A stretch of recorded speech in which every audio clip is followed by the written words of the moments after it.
He is the all-time postseason RBI leader in Dodgers history, and his on-base percentage in the postseason is bettered only in the history of baseball by Ruth and Gehrig. He is none other than all-star Justin Turner. How are you, Justin? I'm good. How you guys doing? We're good. You're on with Swish here, Justin. JT, what's up, my man? How you doing, bro? I'm good. How you doing, Swish? Oh, I'm doing good, man. How you feeling after that late game last night and that early wake-up call this morning? A lot better with winning that game than I would have been feeling if we lost it. I'll tell you that much. What time did you get to sleep last night? Oh, I don't even know. 1:30, 2 o'clock maybe. Wow. So you guys are just going to be going on pure adrenaline today, I imagine. Yeah, they are too, though. So it should be a good one. When you play, especially Swish, when you play long games like that, losing those games is extra tough, especially in the playoffs. So that was a big inning for us, and Belly came up with a big hit, and that's a huge momentum swinger for us. Yeah, I think that was one of the big things that stood out to me last night is obviously we know about Belly's struggles in the postseason, but for him to come up last night, not only defensively, obviously, but offensively, for him to get that hit, how much of that is a momentum booster for not only him, but for you guys?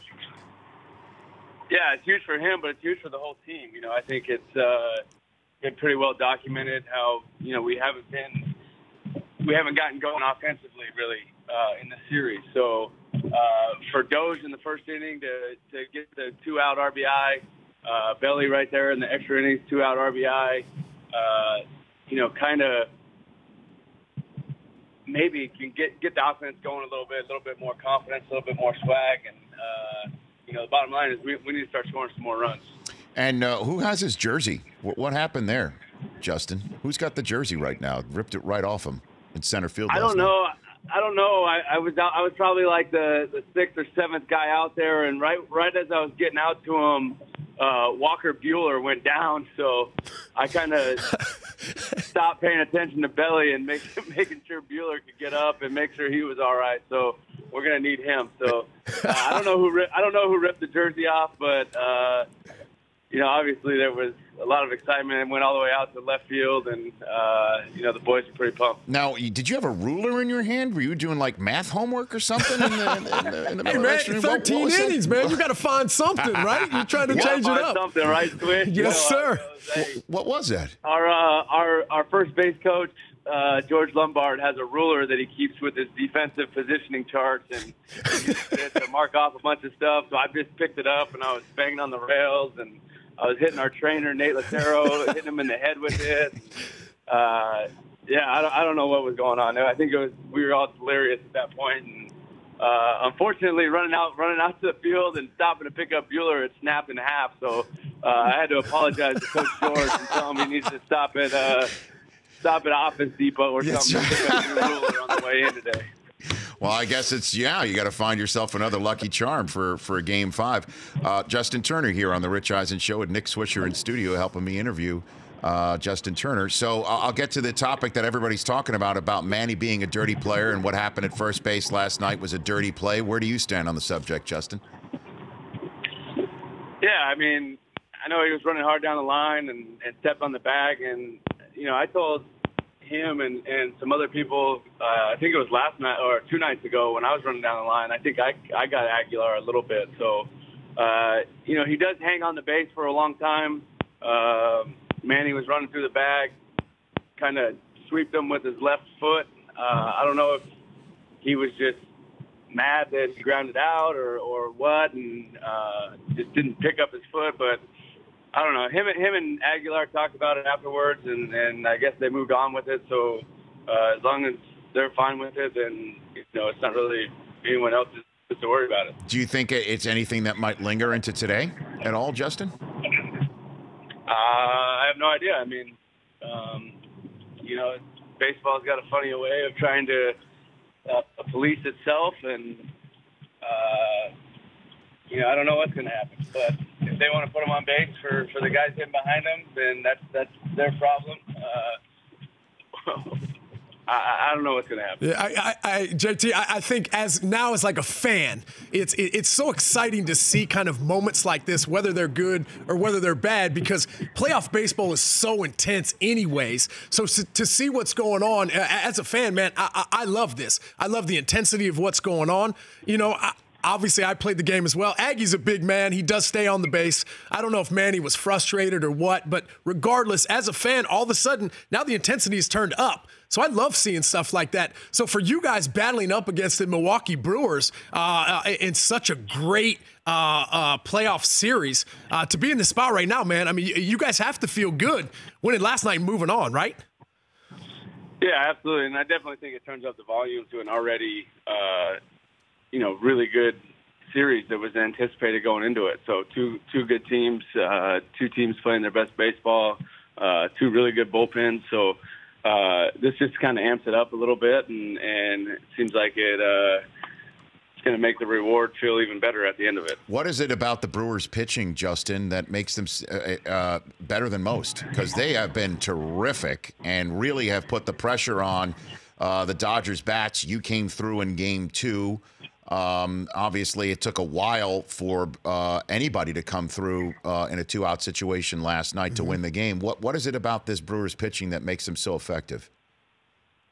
Yeah, they remind me a lot of our bullpen last year. A lot of power arms throwing 4-seam fastballs up in the zone, and I know, we had several guys who had very successful postseasons last year and throwing that 4-seamer with high velocity up in the zone. So they're doing a good job of keeping it up above the belt at the top of the zone. It's not too high. It's kind of flirting with that borderline strike, and we got to find a way to either stay above it or catch it a little bit further out in front and put a little bit more pressure on these guys. What is it like? Can you explain for my listeners and viewers what it's like to be in the batter's box with Hader coming downhill? Bro, it looks like he's throwing from first base for sure.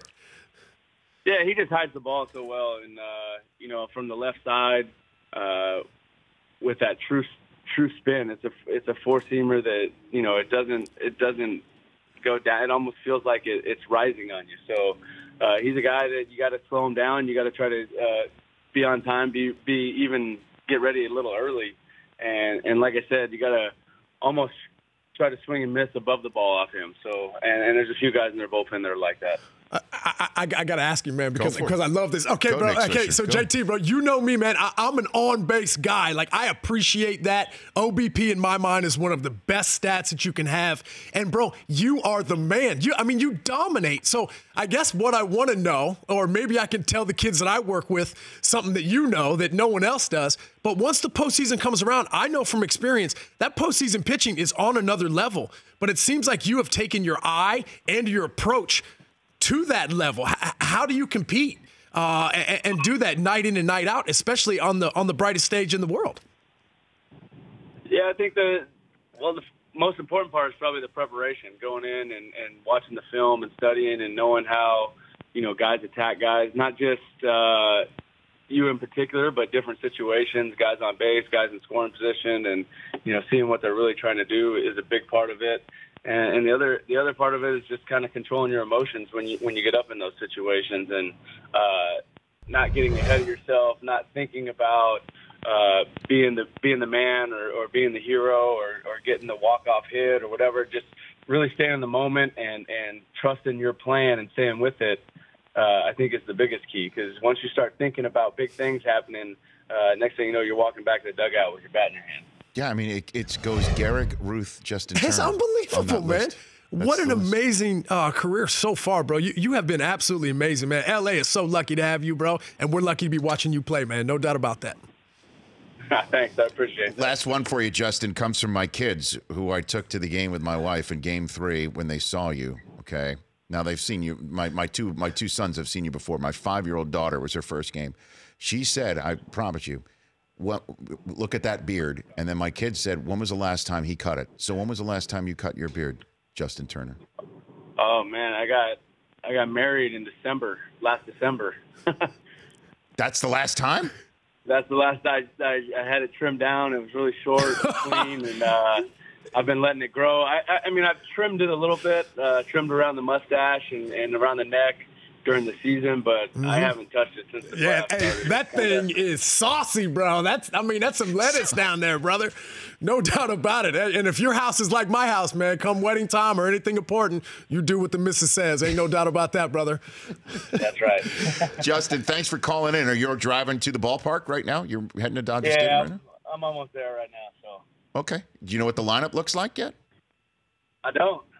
You have no. Haven't seen it But yet. they have 2 all-star teams, my man. It really doesn't matter. I mean, the game's not going to end the way it starts. So okay. All right. You're going to need everybody. JT, brother, good luck, man. Hey, man, do your thing, brother. I'll be out there. I'll see you there. Game 5. I'm heading there, too. Thanks for having me. You bet. Thanks, Justin. That's Justin Turner at Red Turn 2. The Rich Eisen Show, weekdays at noon Eastern on Audience.